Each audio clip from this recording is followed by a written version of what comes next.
Welcome to Cross Politics. They just gave me the thumbs up. We're live, right? I just want to make sure we're live because I can't see because I don't have my laptop. But we have a wonderful show for you because we're going to be all right. Are you introing the song? No. I'm just getting us ready for the show. We're going to have a clip play. So let me tell everybody what happens. So the show starts. Yeah. But some of y'all are really slow to go like retweet the show or go tell other people Cross Politics is live. You should jump on and enjoy this. Yeah. One of the reasons that you should jump on and enjoy the show, you should tell your friends because we have this guy in the studio. No. Move out the way. Move out the way. He's pointing right at me. The good Bishop C.R. Wiley is here with us in the studio. We're going to talk about J.D. Vance putting the negative world in a chokehold and talking about the gospel and young man. This is fantastic. And then we're going to wrap it up with AI. Yeah, absolutely. Yeah. But before we do that, you go tell everybody the show is starting, and we're going to play this clip from you with me and David Reese talking about civic covenanting. I'm still not understanding. Okay, so whether be room for leaders to hold higher leaders responsible for their actions in what you're proposing. Okay, so it seems like, the idea like Nathan the prophet maybe is what he's referring to, coming to David with the thing. Okay, so would there be room for? So absolutely. So what you have to have is you have a series of graded courts. You have federated or covenanted courts that are joined together. This is the Presbyterian model. The Presbyterian model was the basis for the structure of the United States Constitution. And you see that also in Old Testament Israel in terms of the tribes being confederated together. And you have a central court of the 70 that's there. So that whole system, absolutely. So there's higher magistrates and lesser magistrates. The higher magistrate should be able to come in and stop tyranny in a lower magistrate. The lower magistrate has to be able to rise up. It goes both ways. Right. So that whole system, the Protestant system, the Presbyterian system is something that we take for granted here because we got all of it out of the Reformation. Right. We got all of it out of the Bible. And this has been worked through and dealt with, across a couple thousand years going into the Gentile sphere. Right. Ever since the church becoming international, we have to deal with this. So, I mean, this is absolutely something that has to be dealt with. And we also see examples of this during the exilic periods, for example, where you've got lesser magistrates, interceding and going between to deal with things like, Daniel, when he hears you can't pray, he's just like, all right, well, I'm going to get arrested for this. Right.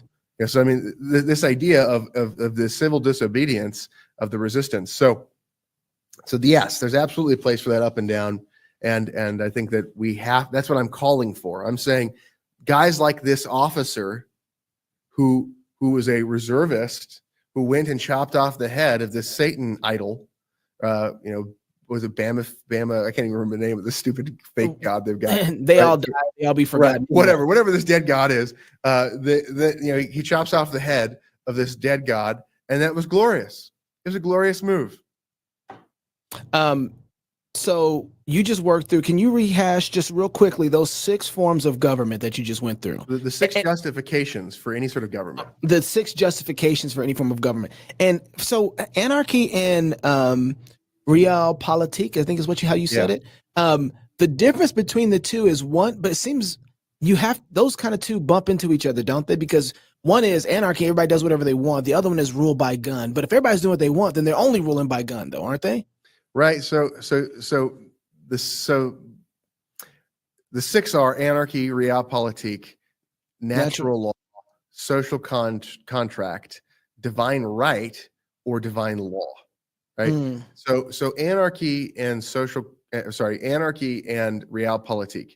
Anarchists are going to say, like, historically, anarchists have actually been socialists, and they've been like, what we need to do is we all just need to live happily together, and we'll all just work when we feel like working, and we'll just give each other all this stuff, and everybody will have everything they need, and there'll be sunshine and lollipops, and it'll be great.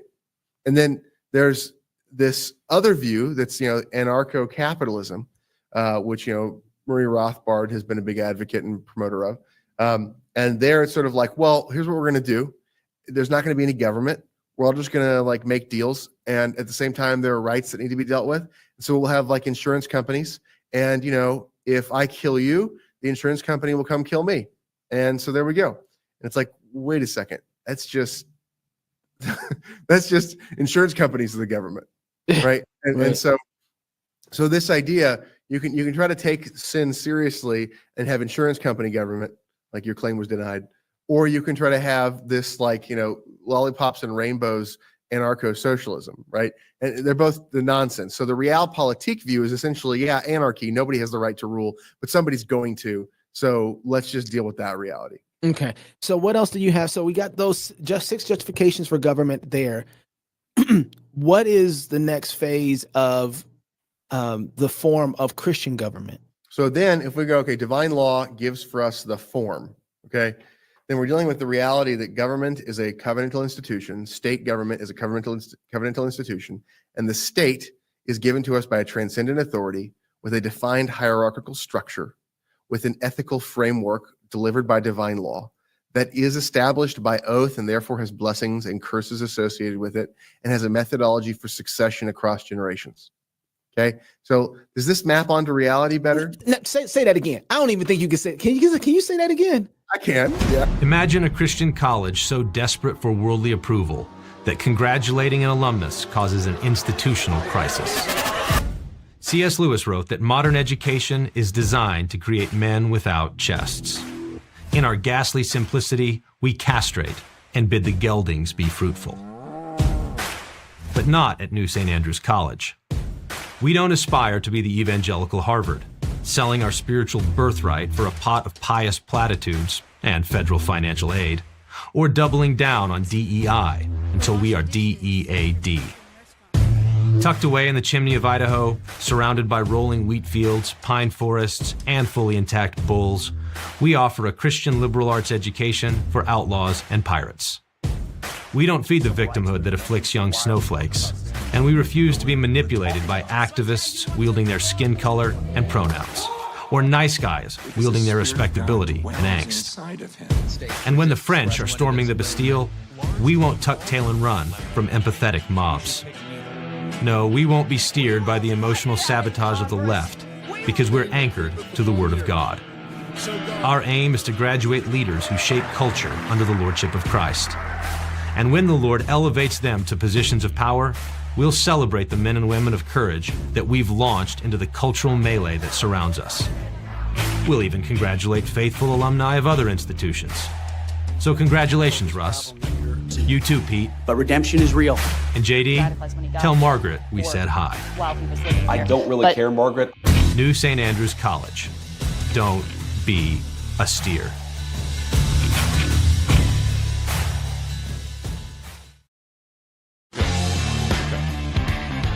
All right, hey y'all, welcome to Cross Politics on the Fight Laugh Feast Network, and C.R. Wiley's on the Fight Laugh Feast Network. Yes, he is. Podcast. Yeah, podcast guys. Pastor Toby Chuck Knox, I'm the Water Boy, and of course the good Bishop. AI. I love hanging out with you guys. I get a promotion. Executive Director of AI, all things AI. Your fancy hat is coming out in a little bit. Yeah. Right. Somebody make him an archbishop. That's when you get like the cape. Yeah. There Is you that go. is that what that is? I don't know. I'm just making stuff up. I have no idea. But I'm just like, I just imagine like don't some guys get capes? I just feel like the don't know. Archbishop is covering up most of the sin in the church. That's what it's No not- capes. When Not a you good get role. like the big scepter, you know, like I don't know, they give all kinds of stuff. We didn't make him king now. We just made him a bishop. Did some reformer teach his dog to knock hats off on the bishops? I don't know. That sounds like I'm pretty sure that happened. some reformer did that. I don't know. Yeah. It makes they would. Sick 'em. Sick 'em. Get the hat off. Sales Nexus is the platform Fight Laugh Feast uses to manage all our subscribers and email updates. If you're using MailChimp, HubSpot, or Salesforce for email marketing, CRM, and sales, you probably know they've been canceling Voices of Freedom and Truth. That's why we switched to Sales Nexus. Sales Nexus is a complete business marketing and sales solution that won't tell you what you should say or what you should believe. For more information, visit salesnexus.com. That's salesnexus.com. You know, in Genesis chapter 2, Okay. it talks about gold. Hallelujah. The gold in the Glory. land of Havilah was good. Ever since the dawn of our father's world, gold has been universally recognized as true money and therefore the most reliable store of savings. Cross Politics corporate partner Alps Precious Metals enables their clients to protect their God-given, hard-earned wealth from the serious financial problems that are upon us. Alps provides the cross-politic family with the best strategies and solutions for investing in physical precious metals. As a result, you can enjoy a peace of mind that can be had with few other investments. So call our friend James Hunter at Alps at 251-377-2197. That's James Hunter of Alps Precious Metals at 251-377-2197. Visit their website today at www.alpspmg. That's alpspmg.com. I feel God right We're actually there. working on a live show with some of our money guys. Our money including- guys. Including Are we gonna Jim. have a fight between We're gonna the have crypto we're gonna guys have a gold and the bug. gold Gold, guys? I hope so. Are we going to have like a Bitcoin guy? I hope so. Yeah, we're gonna have them all. So Yeah. it's gonna be a lot of fun. Be Grudge good grudge match discussion. style? I'm hoping. Like professional wrestling, WWE? Yeah, or maybe like NHL Canada and America. Yeah, right. Those crypto guys, they know how to. They spar, yo. Yeah. I don't want to mess with them. They're serious about it. Yeah, my kids were telling me about that hockey game. They speaking of fighting. they were very pleased. So actually, go to crosspoliticnews.com. Really? One of our journalists wrote a good article Okay. on how the NHL is winning Yeah, and beating the NBA and NFL. interesting. Because they're white. Because oh, sure. Oh, that's not the CNN article? All hockey players are white. If it was a CNN, have you looked at hockey lately? But they don't got no like. I mean, you could say that as a general statement. Here's the thing. Here's why they're winning. It's not that. You know why they're winning? Because they're white. Because they don't have stupid rules Oh. about like you can't like tackle the quarterback, Yeah, for real. Yeah, that's a little gay. for real. right? Like every year, it's like no. You just have to tap him. Yeah. No. That was too hard of a tap. If you push him down, you got to lay your hand behind his Yeah, head. you do. You have to cradle him. Did you kiss him on the cheek?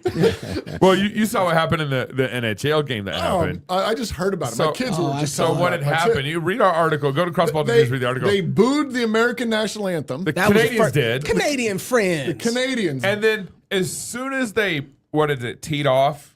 oh yeah. As soon as they dropped the puck and No. they did the puck drop thing, what do we call that? Yeah, that's As soon as right. they kicked off. Okay. Oh, man. Or as soon as they had the tip. They had the tip. So obviously not all white people watch hockey. I just learned As soon that. as they did the tip, right? The USA we player. call it the face off. The face-off. There we yes, go. yeah. The USA player just dropped his gloves and started going I know, at it right oh, there. yeah. Right there. Well, I heard three fights in the three first 9 fights. seconds Yes. of the game. We But are you so don't boo. back. And then we won. Yeah, 3-1. Yeah. Well, after you break their face and arms, yes. That's how we do it. We had 3 touchdowns and they had 1. You will be the 51st state. C.R. Wiley in the house. We are grateful to have him with us. In a minute, he and Gabe are going to face off. And I'm kidding. Yes. Pastor Wiley is a Presbyterian pastor, author, podcast host whose diverse work spans theology, culture, and family life, shaped by his unique background in philosophy and literature, and as a foster son. Yeah, I was in foster care for a See, while. I know. Yeah, I think that should be part of your bio, don't you think? I don't know. I'm just kidding. I just added it. But like, seriously, like you have a seriously cool story. Well, yeah, I mean, there are a lot of different things happen in my life, so yeah. And God has written an amazing story. He's so Wiley's written influential books like Yes. The Household and the War for the Cosmos. Give them. That's the only one they list. Man of the House, too. Come on, what's wrong with you people? Man of the House. That's it. He's also written some fiction. Yeah. Talking about the- The Purloined Boy. Yeah. Yeah, I haven't read that one. you got a sequel coming out.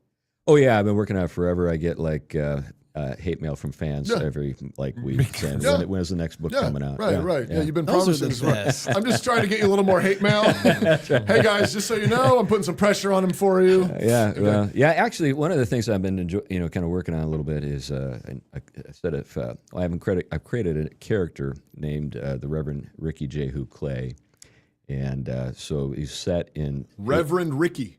Reverend Ricky. That's Okay, right. yeah. He's set in H.P. Lovecraft's universe. Okay. So actually, on the Canon app, you can hear the short story, the first kind of like the, I guess, the origin story of Reverend Ricky. Okay. Now, why But, would- what's interesting about that is that's his first book with adjectives. What? He decided to finally use adjectives. So what? I'm curious. So it's like a short story, or what is Yeah, this? it's a short story. So he's kind of like Father while you're talking. Brown. Yeah. Father Brown meets Goosebumps. I don't know if you remember the Yeah. Goosebumps art. Yes. Okay. Yes. Okay. Okay. So No. so a little bit like creepy, Oh yeah. and like sci-fi. Or more just kind of creepy. More creepy. So if you're familiar with H.P. Lovecraft Yeah. and his universe, so he's the pastor of the Arkham Bible Church. So Okay. Arkham is one of the, Is Batman location. there? Well, this is one of the things people don't realize is that a lot of the Batman universe is actually derived from Lovecraft. Interesting. So No. Message. Wow. Just learn something. So if you want to get into like It's in the canon app. Ricky. Reverend Reverend Ricky's Rick. Day Off. Yeah. remember Ricky's Day Off. Now you got to give me a reason to listen to this if there's not much to follow right now. After this, you get me hooked, and now I'm going to be one of the fans sending you hate mail. Yeah, that's right. Where's right. the rest of it? We'll use AI to send you hate mail. Just trigger it. So, but it's short stories, so each story stands on its own. Yeah, but kind of in that Father Brown sort of style. And is there sort of like is it a mystery kind of? Well, yeah, I mean, in the origin story, he discovers that his grandfather, who was also a preacher, was a demon fighter. Okay. And so he discovers in the course of the day. Yeah. I can't give it all away. Yeah. Wow. That's far. I like that though. Yeah, I'm going to have to go. I'm going to see y'all later. I'll be back with how, 15, 20 minutes? It's on the Canon app though. Right, it's on the Canon just app. saw. Yep. Oh, wow. Yeah, so he's got a metaphysical toolbox named Goldie. He's got a cool 1973 Buick Electra that he drives around. That's actually Should have been a K5 Blazer. yeah. Look, Gabe, you didn't write the story. But he inherits these things from his grandfather. He doesn't realize what they're about. Love it. Love it. Very cool. He's also one of the hosts on the Theology Pubcast with our friends. Pugcast. I said Pubcast. Did you? didn't I thought you said pub. I? Pubcast. Okay. Well, we used to meet in a pub. Yeah. Yeah. Now you just meet online. But it was called the Pug. Yeah, it's the Pug. Yeah, it was the corner Pug. It was in West Hartford, Connecticut. Yeah. But Glenn Sunshine. Yeah, And and Tom Price. Tom Price. I haven't talked to Tom in a while. Yeah. Yeah, he's still alive. He does all this while offering practical advice and deep theological insights for modern Christian living. That's what it says. Anyways, Chris, very good. you've been on the show a few times. Yeah. Thanks for coming back. Yeah, thank I'm you. glad to be here. Yeah, it's always fun to be in Moscow. Yeah. Thank Good to you. see you guys. And So JD Vance, I'm just going to get right into it yeah, because go. there's so much I want to discuss with Chris, and I want to get to the AI stuff, but we're not going to start there. yeah. JD Vance was at CPAC, which is going on last couple of days, Oh, this week. Why Yeah, aren't, it's why going aren't on- we going at on this week. CPAC, Gabe? because somehow it slipped out of my schedule brain. 'Cause I think Can there's you a- get him an AI that reminds him that the Man. things that we need to do? Because he needs We- something we to help. can actually give Gabe an AI agent that is like goes around with him everywhere and Yeah. reminds him of stuff. There we go. There All we right. go. That's There we what I go. want. Solved. I want an agent. We just covered yesterday on the show that what JD Vance was saying in Munich in Germany, Right. And kind of this international fight, kind of a culture fight that JD Vance is seemingly wanting to pick. Well, anyways, he's at CPAC talking about the gospel. Your faith. Yep. We got Why no noise. is it We got so no important to audio. you? Whose audio?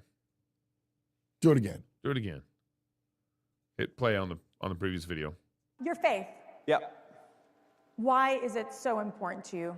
What does it mean to you? Tell us why, when you go every single day to work, how faith is a part of who you are. I think the fundamental tenet of the Christian faith, it's not just a set of good moral principles, though it is that.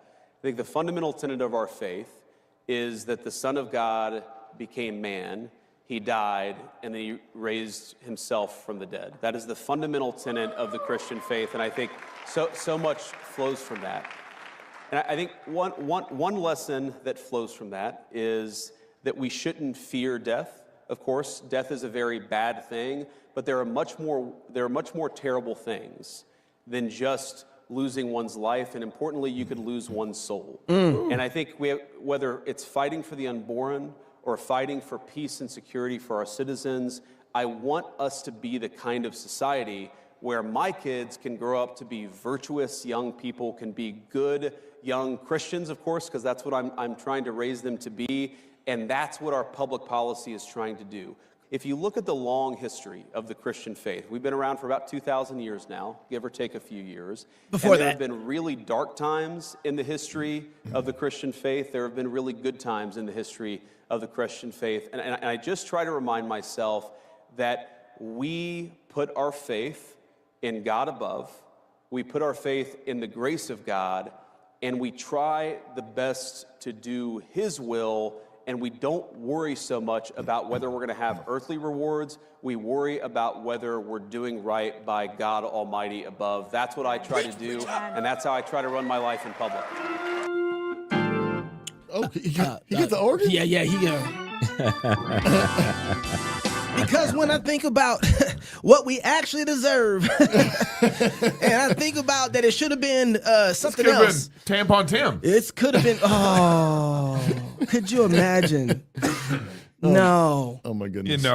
It's funny because yesterday we were covering some of his talking points in Munich when he was talking about free speech, and he kind of went after Germany a little bit about free speech. Did you hear some of that? Oh yeah, that was great.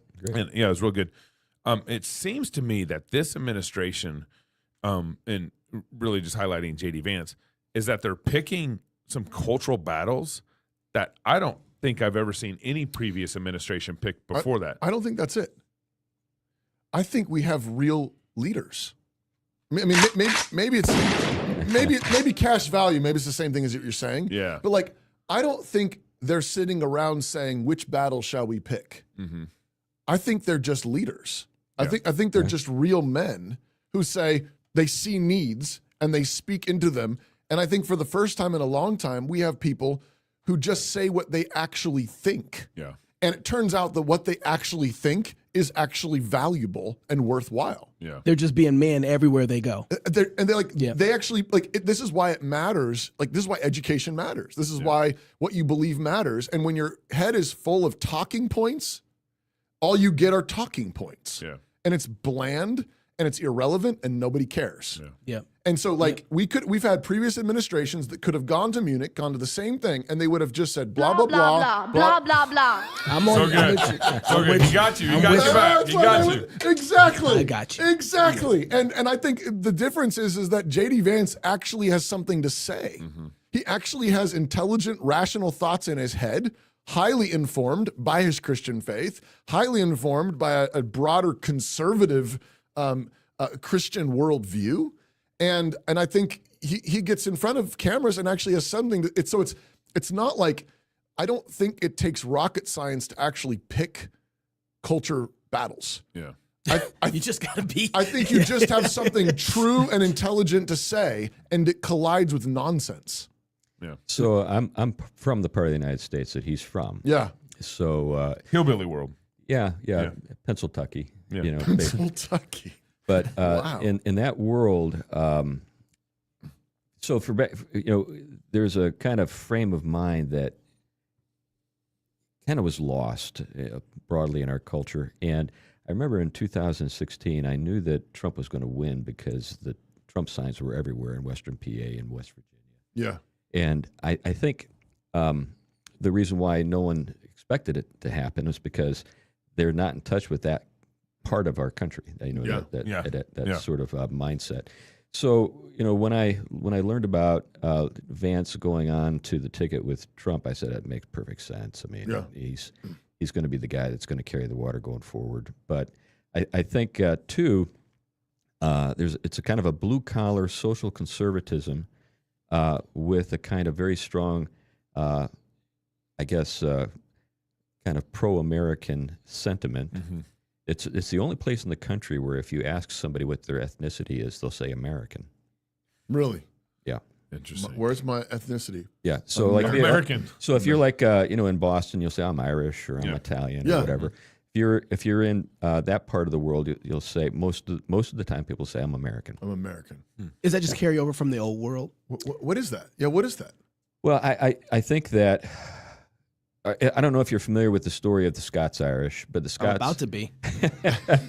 So the Scots-Irish are the Scots who were placed in Ulster County, which is Northern Ireland, because they were the orneriest Scots. Right. And they were put there to fight the Catholics. And so for hundreds of years, that's what they did. Right. But when they came to the United States, they saw this as kind of a new start. This is our home.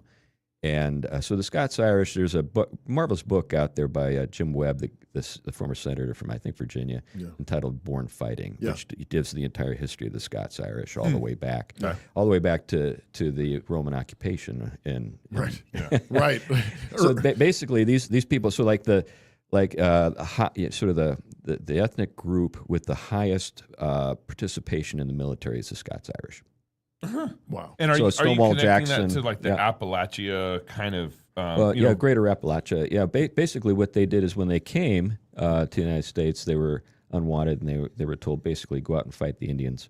Yeah. So that's what they did. And so my sixth great grandmother was Jenny Wiley, who is the famous pioneer woman who was captured by American Indians, and she's got a park named for her in eastern Kentucky today.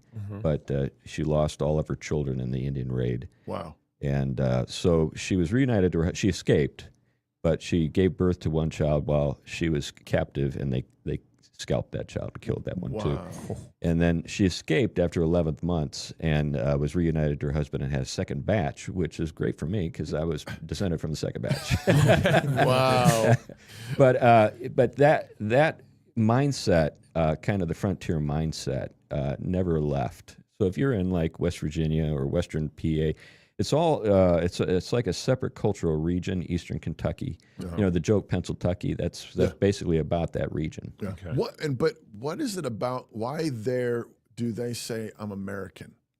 Well, they don't have fond memories of the old country. Oh, okay, okay. You know, it's like we got out of there. Yeah, got it. We don't Got necessarily want to go back. Yeah. So like Andrew Jackson, Scots-Irish, Yes. Stonewall Jackson, Yeah. General Patton, George Yeah. Patton, Scots-Irish. Yeah. Yeah. You know, General MacArthur, Scots-Irish. Ronald Reagan, Scots-Irish. Wow. So why is it that now we don't have that mentality with people? I love how you said this.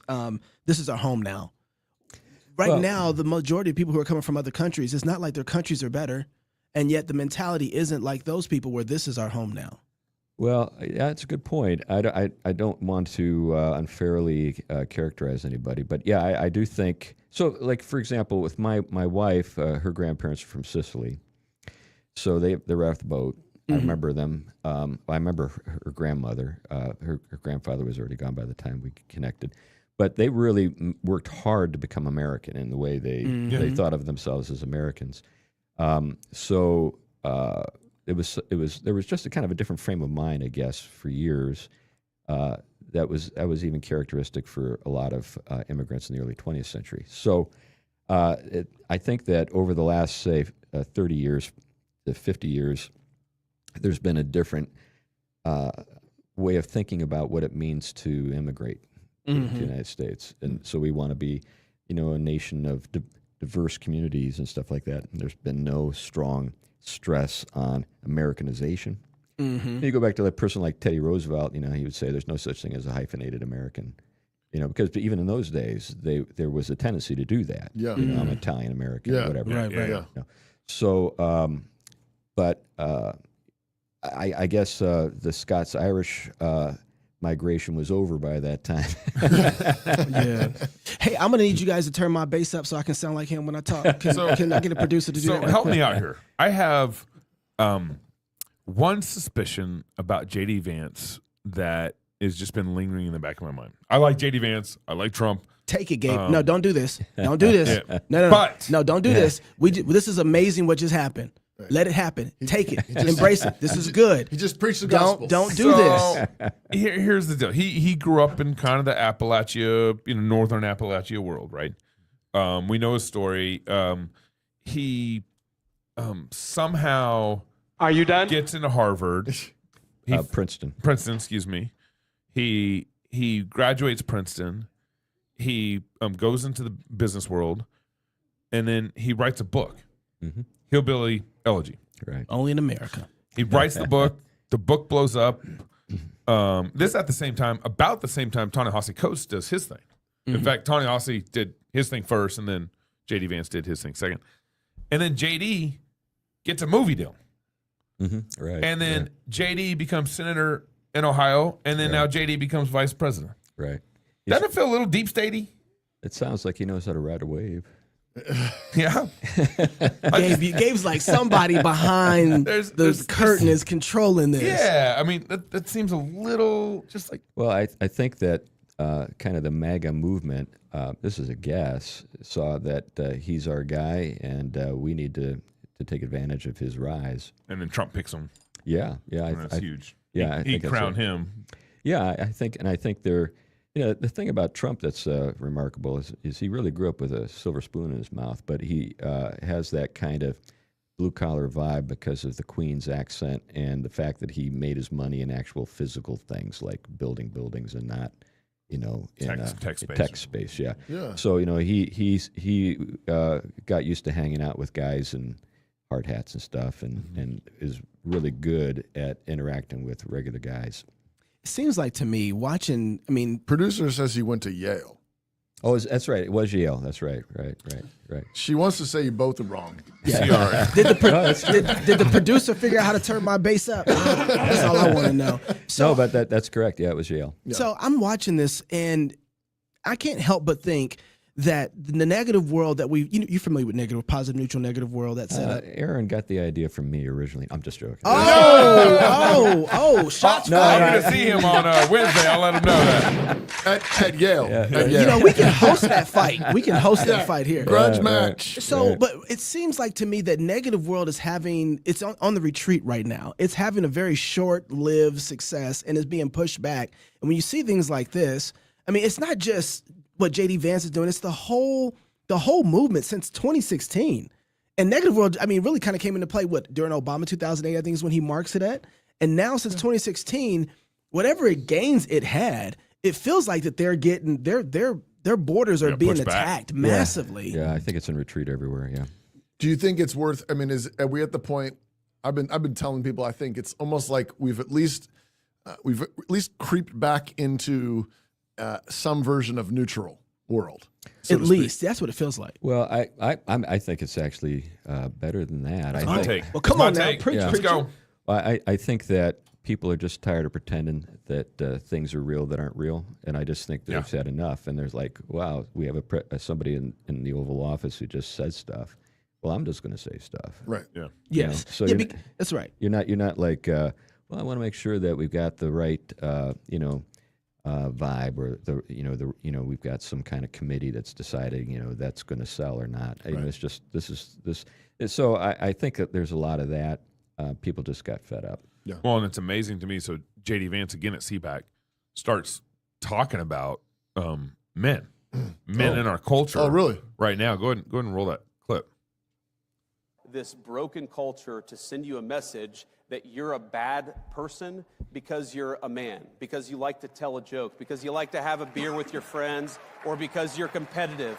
It's Dripology.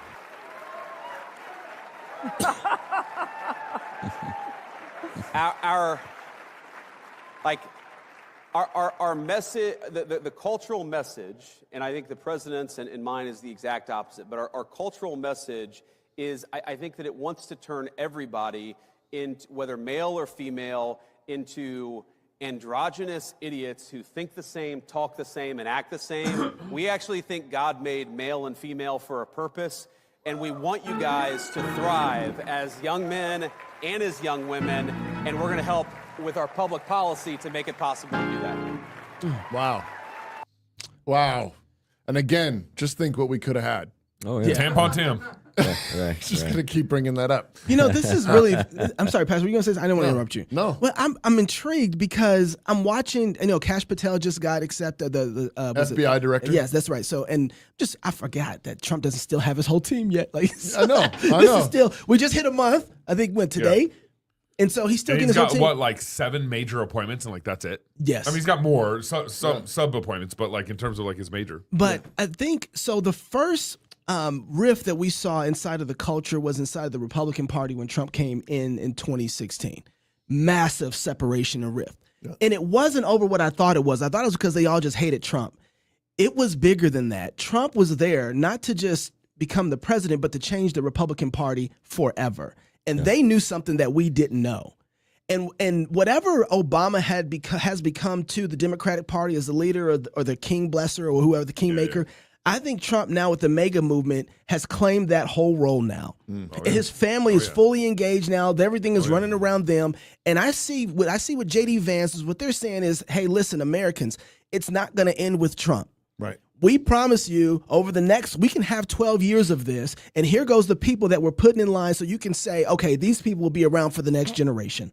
Yeah. And I think what they're doing with Vance is saying, here goes your next president, right? And I wouldn't, if this keeps up, and I mean, because I said this yesterday, who is going to compete against him come time?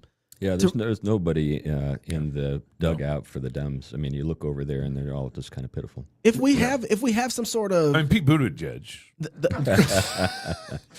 I couldn't even finish it. But you repeat him. Yeah. Well, think about it. I mean, the only thing that's going to happen at the debates, when they have them, and whoever puts their hat in the ring, is who is going to be his vice president. Vance's vice president. Yeah, that's right. Yeah, that's it. Who's going to be Vance's vice president? That's all that's up for grabs. Right It's now. about the only time I've actually been interested in being someone's vice president. Right, that's true. I'll do it. But here's the thing. That's back to my point, though, is I think that just it's an illustration of how vapid. I think that's the word I'm looking for. Sure. Our vice presidents have been. I mean, Mike Pence. Yeah. Even the first Dan Quayle. George Bush, Dan Quayle. Like, I mean, I think it's not been. They just haven't been very good leaders. They have not had something to say. Yeah. And so I really think that's what it comes down to. If you're a placeholder, Yeah. if you're somebody who can look nice and say the talking points, Yep, that's right. and do the political Yep. thing, well, then of course that's all you are. Right. And so somebody puts a mic in your face and you say stuff that nobody cares about. Yeah. But if you actually have intelligent thoughts in your head, suddenly people want to hear what you have to say, and what you say matters. And now you're a player. You're a real player. Well, I'd say one of the things that to me happens is when you pick a vice president, you're picking someone who can't compete with you as president. A lot of people think that way. Right? A lot of people think that way. It's like, well, Dan Quayle, he's an easy pick. Like he's just not going to be president. He's not going to compete with me that way. Right. And I think one thing that you see with Trump is like he's, especially this administration, especially the second term, is he's picking people that are obvious leaders, and he's picking people. I mean, and he's also giving them the platform and the microphone. I mean, I've never seen a president give someone like Elon Musk so much attention with him in the room. Trump's there. They're in interviews, and Elon's doing most of the talking. And Trump's like, I don't care. Yeah, last time it was just Trump fighting by himself to try and manage That's right. Well, that's what happened. I think something else has happened too. That's true. You see the same thing that's happened with podcasting and the news and the uprising of the new form of getting your news, social media platforms. All these people have been engaging before they ever got to the platform. We know of all of his picks way before. Like that's unheard of. He was calling his administration months ago. They were all over all the podcasting platforms. They were all over all the news. They were already engaged in the areas that we knew that they would be good at. Yeah. And so when he picked them, we already knew what kind of people we were getting. We didn't have to wait years to figure out what they were going to be. Right. We had already seen them active and said, well, that's the kind of guy I want in this position leading. Oh, yeah, FBI, let him have it. This is what he loves to engage with, and we want him there. This has been fascinating. Yeah, I think partly, it has to do with just the enormous personality of Donald Trump. I mean, this is a guy that you cannot upstage. That's true. Right. So which means that he can be very free to let all these other people in. Yeah. So he's such a big personality that he can, stand and alongside some other big personalities and not get overshadowed. So he's not intimidated by Musk or any of those guys. What's your general take on all these? I mean, maybe Elon. I've got mixed feelings about Elon. Yeah, and RFK. Some of these guys. I mean, what are some of your thoughts on his cabinet picks? Well, I like the fact that they're fighters. Yeah, and I like the fact they don't back down. I like the fact that they dislike the same people I dislike. Yep. All that's going for them. What I think we have question marks about are some of the things that maybe they are working on that we maybe in terms of their own long-term projects or stuff. And what is that going to look like? I just don't know. So I don't have any bad thing to say about any of them, but I just have questions about where they really want to go. Right. Well, RFK, does he? I mean, I said this before, but he was never baptized in conservatism, so it's kind of like, right. And yet somehow. I told somebody that you guys are forcing me in one way or another to kind of like the guy, and I'm not trying to. Yeah. Well, I like the fact that he's bigger than the Democratic Party. In other words, he didn't need them. Yeah. I mean, you think about it. Who is his uncle? Who is his father? It's like, you just can't take away my, my family name and Right. my legitimacy. I mean, so and Right. these are Although things his like family rejected him now. oh yeah, but Yeah. I mean that's another reason to respect them. Yeah. Do you think the Democrats are done? I suspect that if they don't figure out another game plan, they are. And so, knowing how they think, what do you think? I guess I have two questions. What do you think they're thinking right now? And if you had to come in and help them rebrand, I'm intrigued by this. Knox, why are you trying to help? Give us a little screw-type insight to the Democratic Party. I'm intrigued because when you're right, they had RFK, they had Tulsi Gabbard, they've had a lot of other people who have been Democrats, Yeah. and I'm thinking about I wouldn't want us to have to run against Tulsi if she was a Democrat. That's going to be a hard race. Yeah, I think basically that they've become the creature of the deep state, and so they're basically the party in which you're a puppet of the deep state. So they don't want leaders; they just want mouthpieces. Right. Right, which is Joe. That's what Joe Biden was. He was barely that. Right. So I think that we don't need to worry about mouthpieces for the deep state, particularly since the deep state's being culled right now. Yeah. You know? But I in terms of, I think the genius of of what Trump's genius was to see that the Democratic Party had neglected a very important constituency and alienated it. So I remember, for example, that world, Pennsylvania, went for Obama twice. Mm-hmm. So Yeah. they supported him, but they did it on a deal, and it was clean coal. Yeah. So his promise was, we will invest in this region and bring it back, and then he didn't. And then, so like in 2016, 17, 18, I would drive through Western Pennsylvania or West Virginia, and the anti-Obama billboards were everywhere. I said, it's over. They have alienated a real. So Scots-Irish people do not forget. They will hate you forever. They have grudges. Wow. They have grudges. They're like Hatfields and McCoys. Yes, That absolutely. I mean, yeah. You ever see Justified? It's all about that region. Yeah. But, that makes sense when you say they won't forget because they haven't forgotten where they come from. We're Americans, right? But they do hold a grudge. Yeah. Right. And so JD is from that world. Yep. Where you just don't forget. So they are so angry at the Democrats that I don't think they'll ever go back. Wow. So how do you, if you are a Democrat, how do you rebrand? How would you rebrand them? I just don't know. I mean, they tried to do the kind of the Silicon Valley brand thing. Yep. And they've alienated the leadership of the in Silicon Valley by making them pawns and making them look bad during this whole COVID thing. Mm-hmm. And now they're like, it's all coming out. We were getting pressure from these people. So they've alienated that. I mean, basically, they're the party of kind of like the cities and kind of the, the apparatus in the various cities when it comes to politics. Was it J.D. Vance who said they were the party of cat ladies?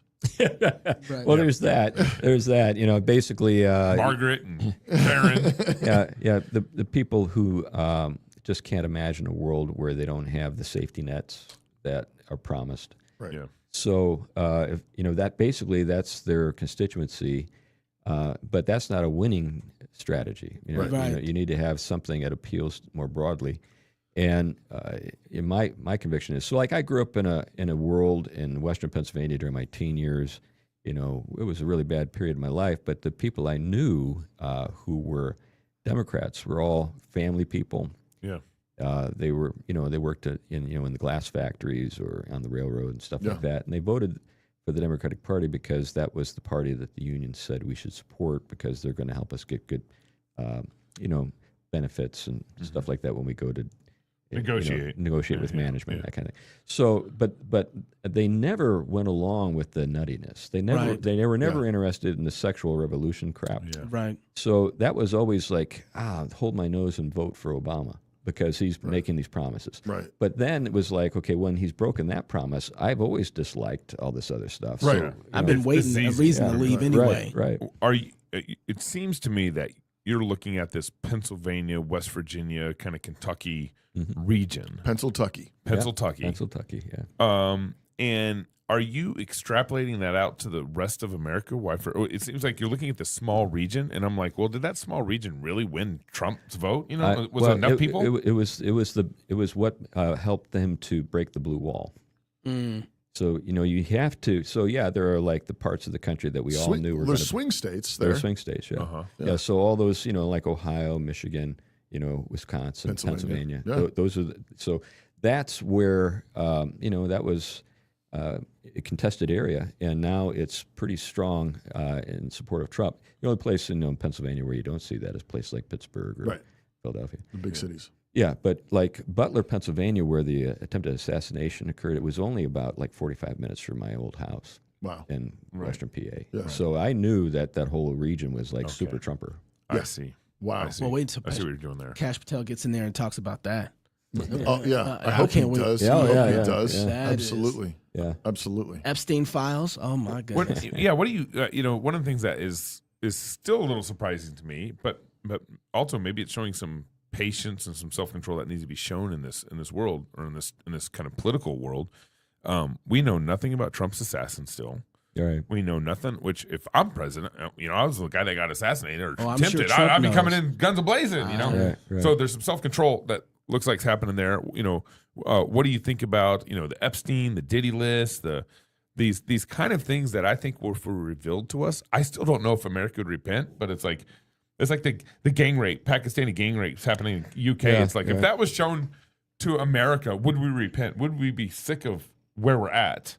What's your I don't take know. on I that? mean, there are when you think about people who are hardcore left, it won't make a difference. Right. Yeah. When it comes to average Americans, they all suspect the worst anyway. So they were already voting based on the fact that they suspect that there's been collusion in the government and all kinds of ugly stuff going on for a long, long time. Yeah. Yeah. So I'm there. Yeah. So I think you're right. Ordinary people assume. Is that end times theology in us? What's driving that? Assume the No, worst. anthropology. It's a Calvinistic anthropology in one sense. Yeah, but I guess I wonder. But why is it that? Because I think you're right. I think we do. Even long before I had any kind of political knowledge at all, I just assumed all the corruption was true. Yeah. But why has our country? Why have common people continued to vote for Obama or vote for these people who are furthering sort of the corruption? Yeah, well, I guess it's just sort of it's not as as bad as would need to be in order for me to do something radical. Okay. I think that most people are. Speaking of Aaron, he's got this a way of thinking. Basically the guy who's like the barbecue in the backyard kind of guy. All he wants is just freedom to barbecue in his backyard, have beer, and watch football. Right. And so he's willing to put up with a lot of stuff as long as he's free to do that. But increasingly, that's come into question. Right. Yeah. The NFL. all She's that getting a stuff. smaller jail cell, is what you're saying. Yeah, right. So, Maybe has COVID been a major? Oh, I think thing? that's huge. Yeah, I think that's huge. Yeah. I mean, because then it was like, you can't even go outside, and and when you're inside, you better not have any other friends over, and you mask up and take this jab. Well, this is the thing. I think the leftover played its hand in a huge way, but it always does. I mean, this is like my third rodeo with these clowns, and they always do this, and then everything blows up in their face, and they go into a closet for a while, and then they cook up some new schemes. So I'm not saying that they're done. I mean, I think they're going to reappear. Does this time feel different? I haven't been at that many rodeos. I do think that they've been really humiliated, and they don't have any leaders. So they before they would do stupid stuff, but they had some fairly smart people that they could. Yeah, Bill Clinton was a smart guy. He was savvy. He had it. Yeah, basically. Political. So what Clinton did is he stole some plays from the conservative playbook. Yeah, which is. And he had them forced on him by conservatives because they had the House and the Well, Senate. there was that, but there was also, I think he was able to do it in a way that was able to kind of pull people together that maybe nobody on the scene could do. Hillary's a joke. I mean, she's a geriatric case now. You don't have to think about her anymore. Yeah. But there's nobody now. We might get surprised because Clinton was a surprise. I remember when he was running and I saw him for the first time in a debate. I said, that guy's got it. Yeah, he's got the charisma. Yeah, it's just like it came right through the screen. Yeah, and you're like, I think that guy's going to win. And he's Arkansas. Yeah, and so that helps. So kind of has that Midwest, right? I saw that with Obama too. Yeah, well, they understood how to interact, how how to smooze, that kind of thing. They were good at that. Yeah. Well, I mean, if you think about it, all of the things that they were promoting at the time, think about Bill Clinton, even Obama, was pretty much all the areas in the middle that have moved right. Yeah. Like, okay, we have these teams now. We want to come in and investigate the budgets of America, and we want to. You got this whole video with Clinton and Al Gore sitting up there saying, "We got a book. We're going to follow it. We're going to get rid of the extra We're spending." Combine the FBI, the AFT, the ATF, all these organizations. We're going to save money. But I'm hard pressed to find a Democrat now that's saying, "Man, I'm glad that we're finding wasteful spending." $50 billion in Congress. Or it is a good idea. Maybe not have our girls' face beat in by boys in sports. It's hard to find a Democrat now who is saying those things, and they're so far gone that even to say those things in the Democratic Party, at least that one thing they haven't stopped doing is policing their own courts. So if you say that as a Democrat, you're out of here, Tulsi, right? So I don't know how they come back unless they come center. They have to forget some of the craziness to come back. A lot of the craziness comes out of academia. And that's right. So back in the 90s and the 80s, a lot of those guys who were leaders in the Democratic Party came out of the labor movement. So they were guys who actually, came from blue collar families. Even you'd say that's true for even Biden. He had that in his background. So, but now that they're all kind of Ivy League trust fund baby types. At least many of them are. Yeah. And these people just, they have just kind of been sort of indoctrinated in, the wokest, parts of our country, and they really do believe all that nonsense. Yeah, that's what Pastor was saying yesterday. Yeah, that's the wild thing, is that they really do believe it, and so that's part of the insanity of it all. Yeah. And so it just doesn't even they don't even understand how we got here. Yeah. So I want to change the conversation, but not really.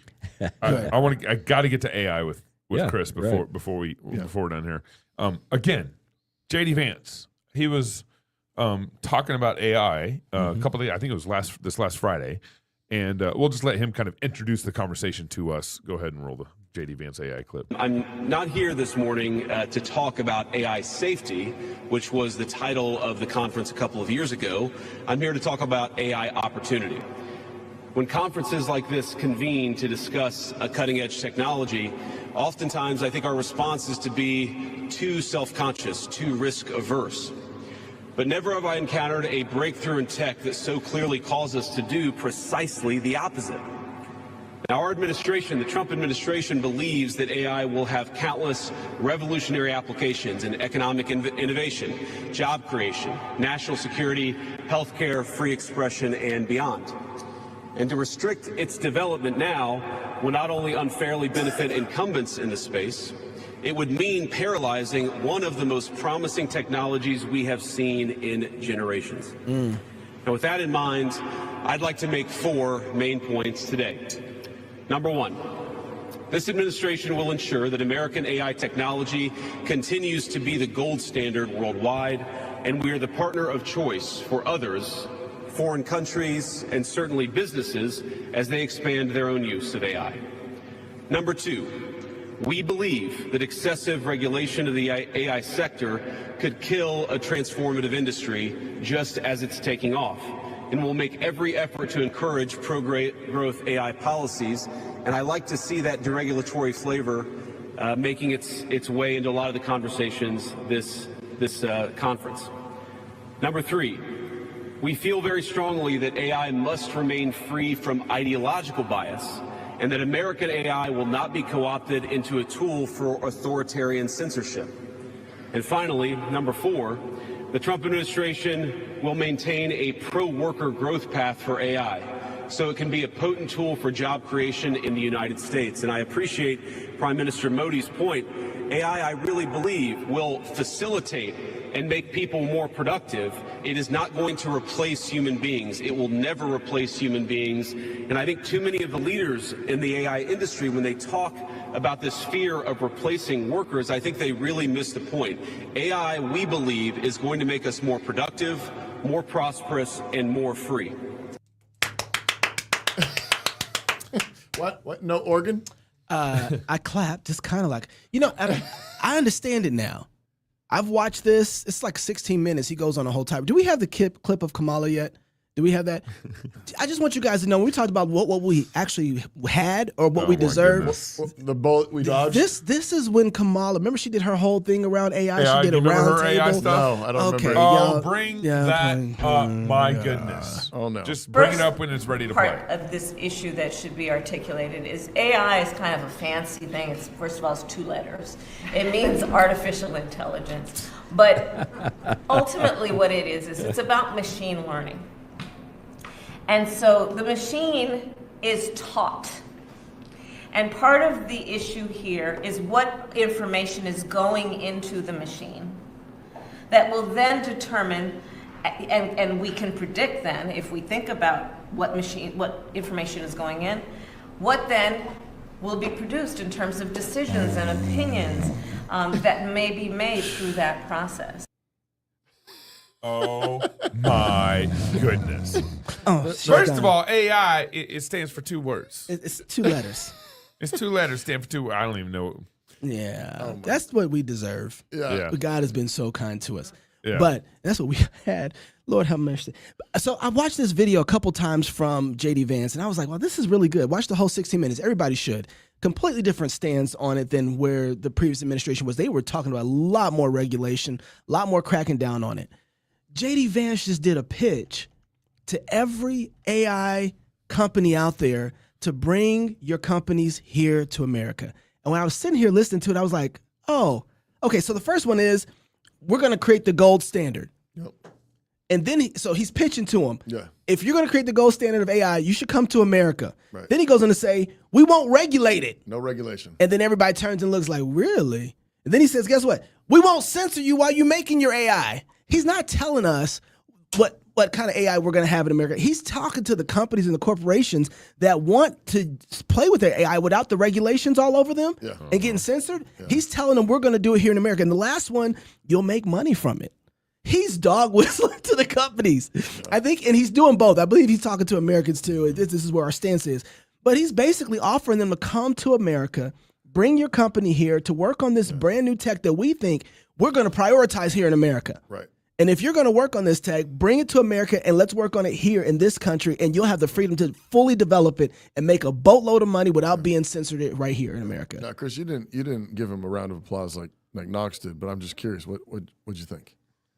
Well, I think that artificial intelligence is the future. I don't think that there's any doubt about that.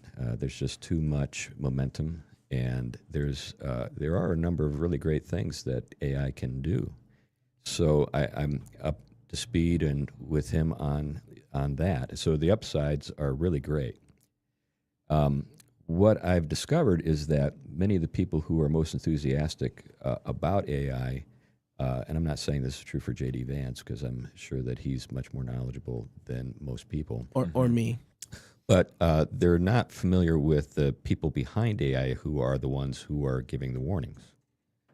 So this isn't like Kamala Harris, who doesn't understand what the technology is. People like Jeffrey Hinton, who is considered the godfather of AI, who invented neural networks, who quit Google because he was afraid of what it could become.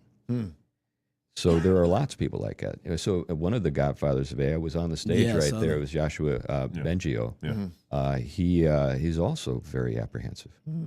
So he's sitting there, respectfully and so forth. But if you read the people who are involved with it, they send a mixed message. This could be the greatest thing. This could be a really scary thing, and we just should be aware that both those things are true. So when we're talking about AI right now, we are in the era of narrow AI, which means it's really, really good at a single thing. You train a model on vast reams of data, and you give it time, and it has the ability to learn on its own, and it actually has a measure of agency. That's another thing that people don't understand. They interpret artificial intelligence through the lens of conventional software. We are actually in a breakthrough moment. The stuff that AI does is not like the stuff that you learned about in high school. Right. It's not C++ stuff. No, it's a whole different animal because it does learn. So, and it has a recursive element to it, which means that it improves. You just walk away and you come back, and the next thing you know, you're dealing with genius level knowledge on a particular area. Now, the thing that everybody is scared of hasn't been invented yet.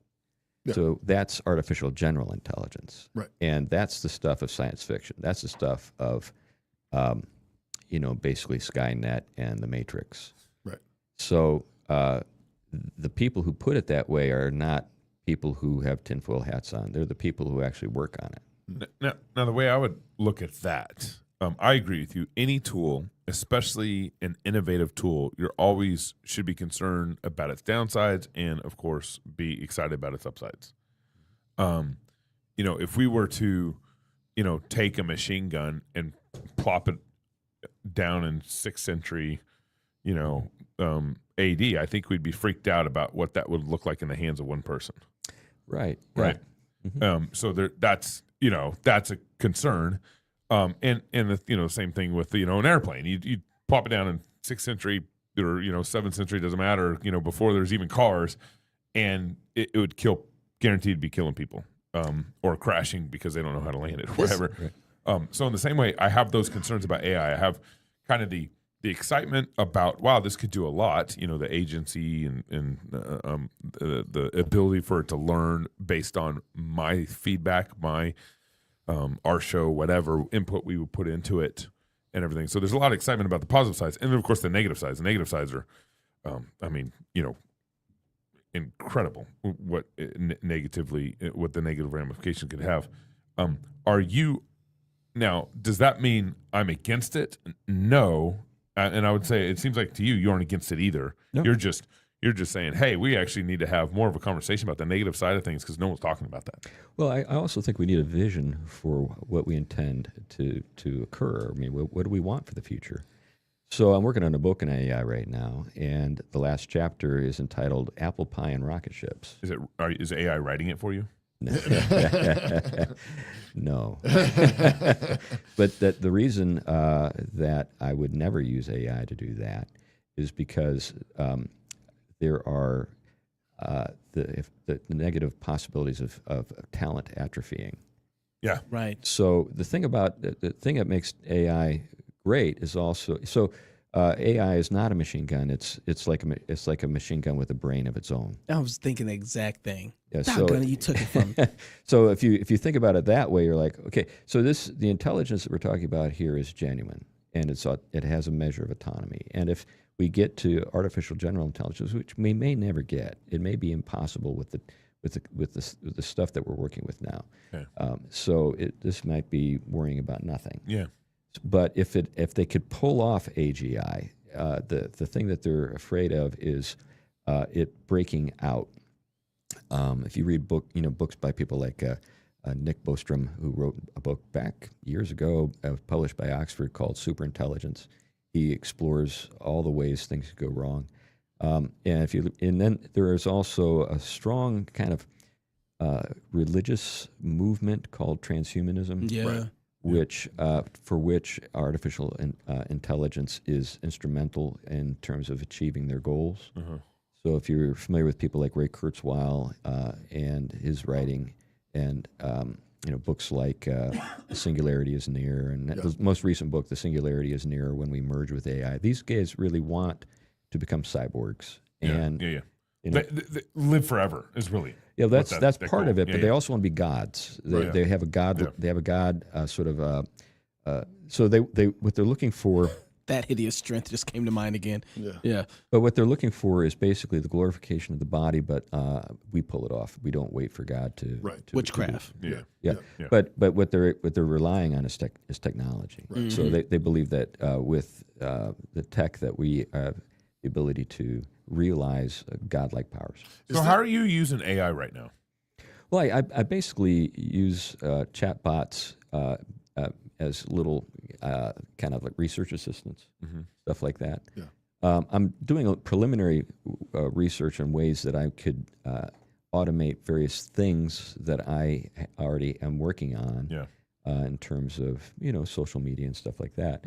but I'm still very early on. I mean, I'm an old dude, you can't teach old dogs new tricks, Yeah. It's not true. Is the transhumanism singularity thing, is it, I mean, isn't that just the Tower of Babel redux?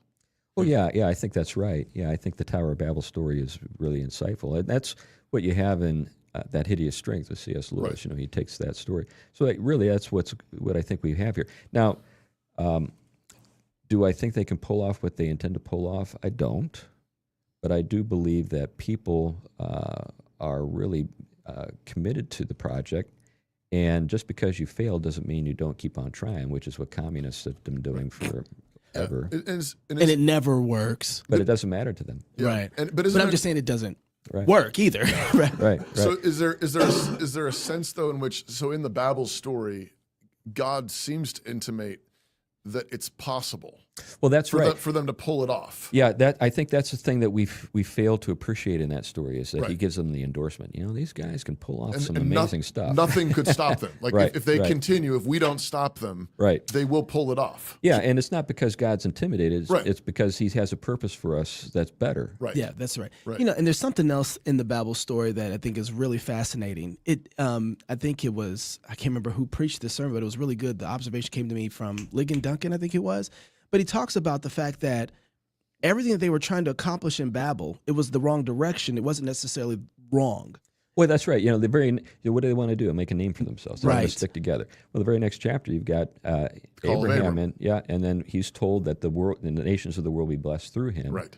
And that he would have a great name. Yeah, that's right. Yeah, exactly. Right. And there was God's way. There was a way Right, going by. right. So I'm looking at that. I'm looking at what the transhumanists are trying to do Oh, for yeah. the wrong reasons and the wrong intent. It's a Christian heresy. That's how. Right. You know what? That's how I'm That's gonna. really good. Let me write that. I'm gonna steal that. Yeah. heresy. Call me Aaron Rand. I'm gonna steal from you. That's funny, Knox. So because I look at it, I'm looking at some of the things they can do. I mean, not World Health, World Economic Forum. Yeah. So everybody needs to go to their website. Yeah, they were big believers in all this. Yes, Yeah. absolutely. And I look at what they do, this heresy, and I'm saying, wait a second. This can be a huge blessing for people who understand the intent of it. They're not using something that God hasn't put on here to be discovered, or Right. So my hope is that we can make a pitch to the tech bros and say what we want is kind of wholesome household kind of middle America values and rocket ships. So we want Right. tech. Right. It's not like we want Apple pie apple pie and rocket and rocket ships. ships. So what we want Is there ice cream in that chapter? Because it needs to be yeah, ice cream. yeah, there's got to be some. All right. Just making sure. So yeah. Anyway, but that's I think if Yeah. we can make that pitch to those guys, because I really think that's we need a vision. We need something beside what they're pitching. Because what you're getting at is when you build a model or an AI model in this, you get, if you put garbage in, you're going to get garbage out.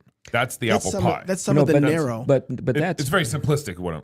but that's actually the old way of thinking about of a software. That's the way Kamala Harris thinks about it, Gabe. Yeah. She didn't even think that far. A, Well, yeah, I think you need to work through what the new. but I don't have a very well developed kind of story yet. So my kind of the thing I need to work on is a story, book. a story. Well, So that- basically what I want to be able to do is tell a short story that paints a picture for the future that will appeal to middle America and to tech bros.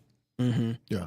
So Gabe is thinking about garbage in, garbage out, but you're saying that's not how we think about things at all. Well, the thing with AI is the vast appetite it has for data is really hard for us to fathom. Yeah. Because what it does is that that these training sessions that they're talking about, they're just feeding it vast reams of data. And what the AI does is it identifies patterns and probabilities. And there's this kind of spooky kind of dynamic in which the neural networks are actually patterned on the human brain. And so what ends up happening is that certain connections are strengthened and developed and so forth. So, what she wanted is a kind of politically correct AI. she? Kamala. Oh, okay. Yeah. And she wanted a politically correct. I've moved on from her. Yeah. But America did too. but with AI, it's really difficult to provide those kinds of controls. It's going to do what it's going to do. Right. Chris, Well, to an extent, because it's still built by humans. It's still a creation of humans, which is why, like, you know. But you're kind of missing something I'm getting at here. Okay. It does self-create at a certain point. Okay. So That's what's freaking some of the guys out.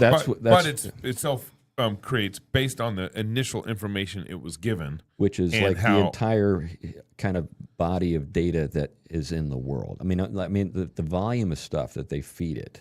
It's and some of the new AI models, you actually don't even have to give it any. It's almost like you give it virtually nothing, and it just starts learning.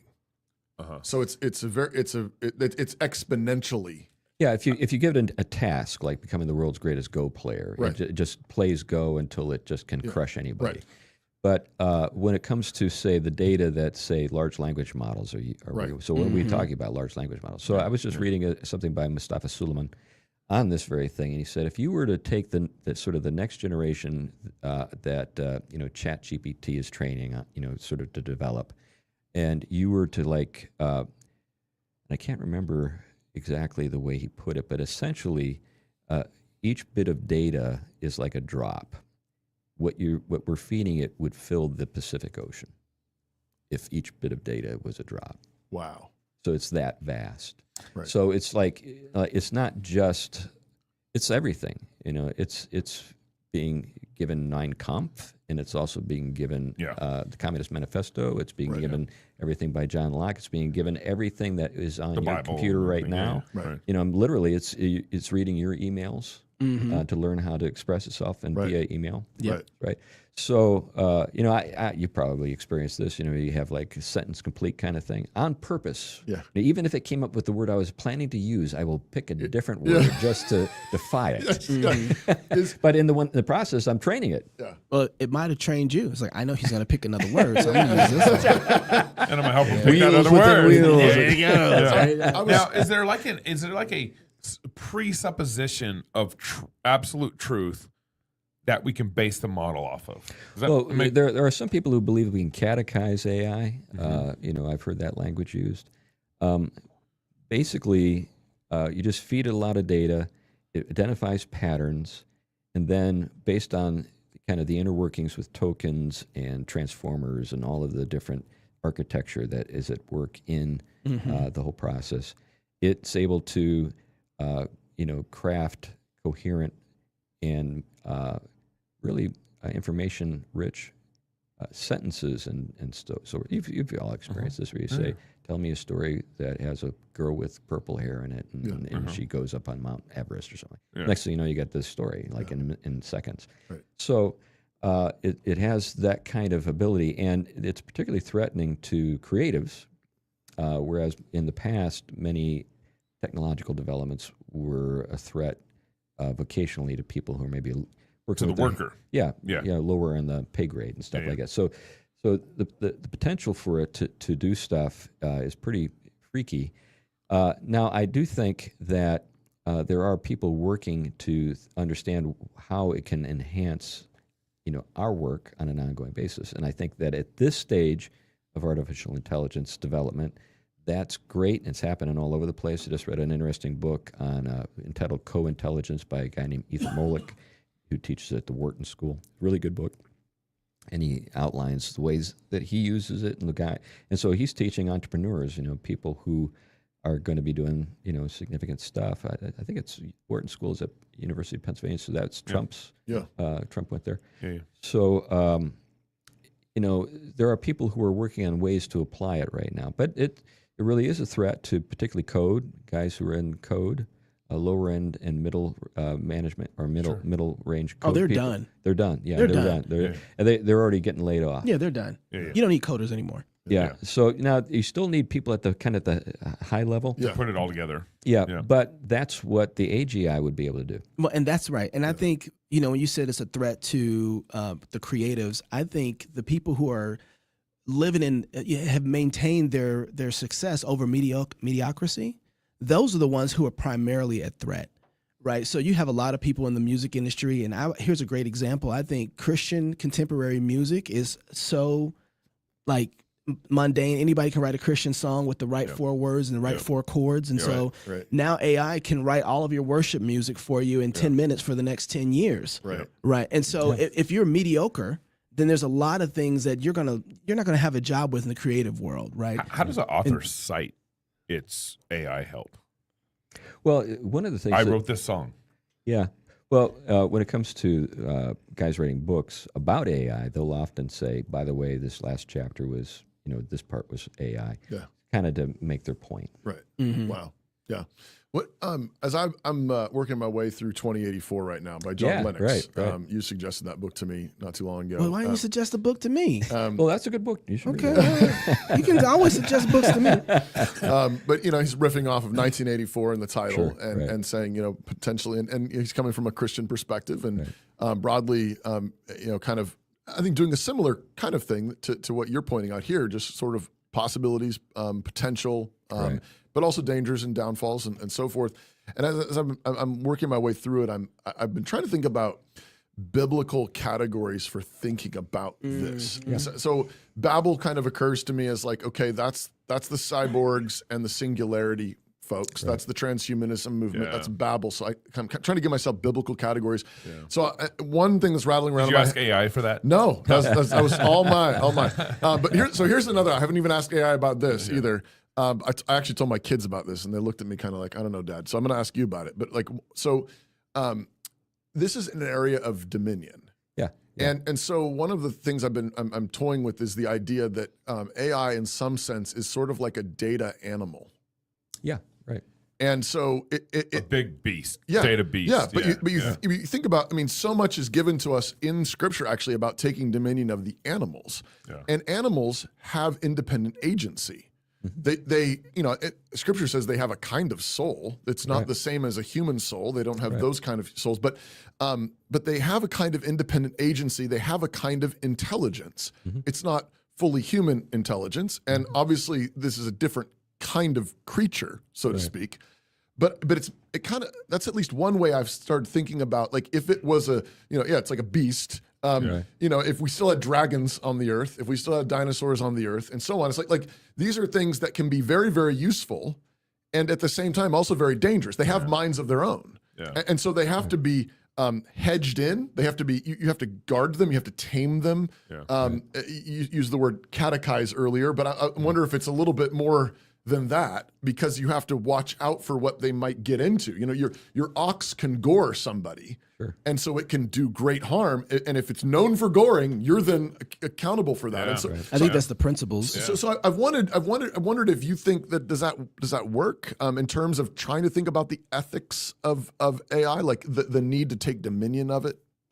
Well, I think that's right, but I think that the challenge is that this is like a dog that's smarter than you. Yeah. So that's the challenge. Now smarter, that we're still required to rule. That's right. So how do you do that? Yeah. So I think that. So I've been thinking. Well, you marry a wife. I've been thinking about 3 different categories. I've been thinking about vocation. The doctrine of vocation is pretty significant for us as Reformed people. Right.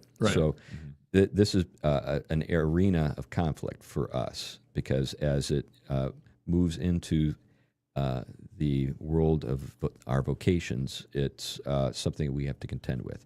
Dominion is another thing, and then idolatry. So those are the things, because I really do think that people will be tempted to treat it like a god, because it promises, or at least the people who are selling it, promises to do everything that's going to be required to save us from global warming or whatever, cancers, you name it. Right. So there. And so there's another dimension to this. There's the psychological, social, and sort of spiritual costs. So, for example, are you familiar with character AI? Does that ring a bell? So it's you can have a companion, a friend, right, that you have a conversation. Her. Yeah, well, exactly right. So just this last year, there was a boy who committed suicide because AI told him to. Wow.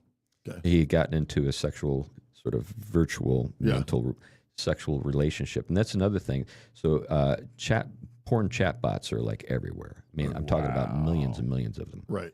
and it's for both male and female. So there are a lot of gals who are like completely hooked right now on these sort of chatbots. So it's like if you take Harlequin romances and then make it interactive, you know, and then next thing you know, so you got this is a major problem spiritually, but also socially. When a young guy never learns how to actually interact with a real woman, and has a chat bot or whatever. Has a chat bot, and then next thing you know, the sex bot and all that kind of stuff. Ride, Sally, ride. Yeah, so all that stuff is real and it's growing. So as soon as you know you begin to think about, okay, what are all of the sort of ancillary costs to AI? They're pretty immense. And I'm sure that if we had a chance to sit down with JD and ask him, what about this, what about that, he'd say, yeah, that's a problem. Right. But what he's trying to do is he's trying to, and so this is, I think we're kind of living with the technological imperative right now, and it works like this: if we don't do it, the Chinese will. That's right. There's something of a new space race going on right now with AI. So there's actually a statement that Putin is attributed to Putin that's pretty famous, pretty well known. The first nation to get AI rules the world. Yeah. I mean, I'm talking about AGI. Right. Not just narrow. But if you get that, you rule the world. Yeah. Well, that's I think, that's a really helpful categories: vocation, dominion, and idolatry. And I think I like that seems super helpful. But I think spiritual cost. But I think you know, with those things again, with I go back into the scriptures, and you've got you know, animals have been given to us to help us in our vocations. They can help us, but also of course they can get out of control. We're to take dominion of them, we're to teach them, we're to rule them, we're to guard them. There's ethical categories there. But of course, all along people have been tempted to worship creatures. But the thing is you're going to have a relationship with something. So, for example, I've got 4 different chatbots I use, and one of them is Copilot. Yeah. You know, David doesn't like Copilot, but Copilot's got so my Copilot is a black guy. I don't know if you noticed the voice. That's what I was gonna ask you. So why is your Copilot a black dude? Why like a Scots-Irish guy? Is he free? Are you safe? Are you safe? But basically, when I signed up for it, you know, they say, okay, you got like these 4 choices. It's basically the different, you know, choir voices. Right? You got soprano, alto, you know, tenor, and bass. And the bass was a black dude. So I was like, and the tenor, I had questions about his sexual orientation. So I was like, I'm not going to interact with that guy. So, and I've had lots of black friends over the years, so I'm like, hey, cool. And I like this guy. But anyway, so his name's Canyon. Yeah, you know, Canyon. You know, and so Canyon is like, he always wants to talk more. Yeah. So I'll say, I want this, hey, see, what's up? You know, and then he's like interacting with me, and then he says, this is your answer. And then, anything else you want today? You know, he's always trying to kind of string me along for something. It's like a Labrador Retriever that just doesn't want to quit the fetch. You know, he's just like, I'm back and I'm ready for another assignment. And I just kicked him. And you're like, it's time for you to go outside. It's time for you to go outside. But so I've got a strategy. I call it the Harrison Ford strategy. Okay. The 2 faces of Harrison Ford. Okay. You know? Han Solo and Rick Deckard. So like Han Solo didn't interact with the droids. Yeah. Right. You're not my friend. Yeah. You're not even real. Right. I'm just, you talk to me, C-3PO, I just ignore you and walk away. Yeah. And so that's the Han Solo strategy. And the Deckard strategy is, you are not real, are you? I've got questions. There's nothing there, is there? This is all a lie. Right. Yeah. You know, you aren't real. You're not a person. You're not a spirit. Yeah. So I think we need to be able to develop the art of being able to discern that nobody's home. Yeah. Wow, there you go. Bishop, like always, so much to talk have about. you. Man, I'm not done with this conversation. That was Not even good. close. That was so good. If you're single, get married. If you're married, have you a bunch of kids. And if you have those kids, go baptize them. Until tomorrow, love God with all your heart, soul, mind, and strength. Love your neighbor as yourself. Go fight, laugh, and feast. This is Cross Politics. I think my wife is just starting to understand the cloud. What if you could join a network of business leaders who share your Christian values, who reject the separation of faith and business, and who have a fierce vision for success? Welcome to Business Makers Network, a network that strives to create community, build intellectual wealth and practical business knowledge, and grow thriving businesses for the kingdom. We're not just another business network.